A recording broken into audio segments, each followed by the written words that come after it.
When I first came to Tunisia, I made a point of avoiding the main resorts and heading instead here to the north, where I discovered one of the Med's great coastal cities.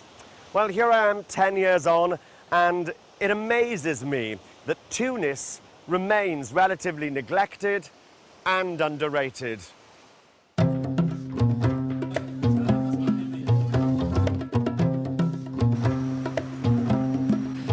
Morocco's made North Africa chic, and cruise ships are trying to put Tunisia on the map. In summer, this place is crawling with day trippers, but in the great scheme of things, this city is still a relative unknown.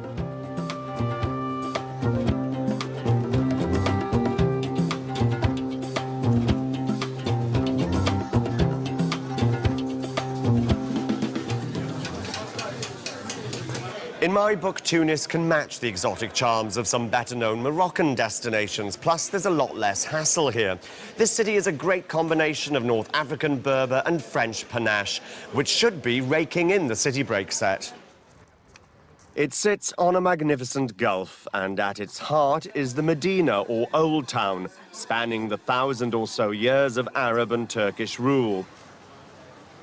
And outside, there's the Ville Nouvelle, or New Town, built by the French in the late 19th century. I'm in the Place de la Victoire between the two, where Tunisia's Champs-Élysées, the Avenue Bourguiba, meets the Bab al-Bahr, or Sea Gate. And through there is the Medina, with its palaces, monuments and souks.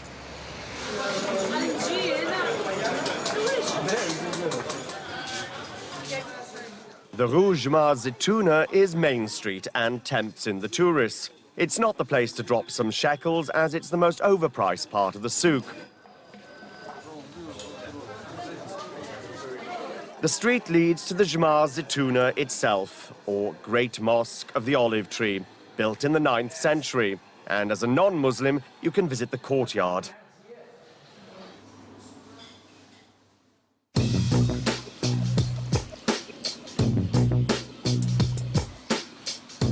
Dars are Tunisia's answer to Morocco's riads, and this is Dar Said, an old merchant's house that's been converted into an hôtel de charme, what we'd call a boutique hotel.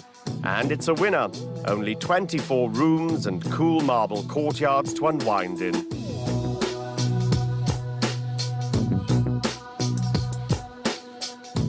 It's just up the coast in the suburb of Sidi Bou Said. The whitewash and blue woodwork may suggest a whiff of the Greek, but this is as Tunisian as you'll find. It's also one of the wealthiest residential areas in the country, even though it can be crawling with day trippers off cruise ships. The views, however, are fantastic. Here's another of Tunis's big plus points. Great beaches. Probably some of the best beaches I've ever seen in the Med, and they're less than half an hour away from the old city centre. Though 2,000 years ago, this is where the locals would have been taking a dip. These baths were built during the 2nd century and are one of the few remains of what was once the only city in the world to challenge Rome. That city was Carthage, and this was its acropolis, or citadel. In 146 BC, the wives and children of its noblemen gathered here as an invading Roman army ran through the streets below, setting the city ablaze. And many of them leapt into the flames rather than surrender. It was almost 150 years before Carthage was rebuilt to become one of the wealthiest cities in the Roman world. The Romans left behind more than just ruins. They left the best surviving collection of ancient mosaics. These can be seen at the Bardo Museum, itself a 13th century palace. The museum's just to the west of Tunis city centre.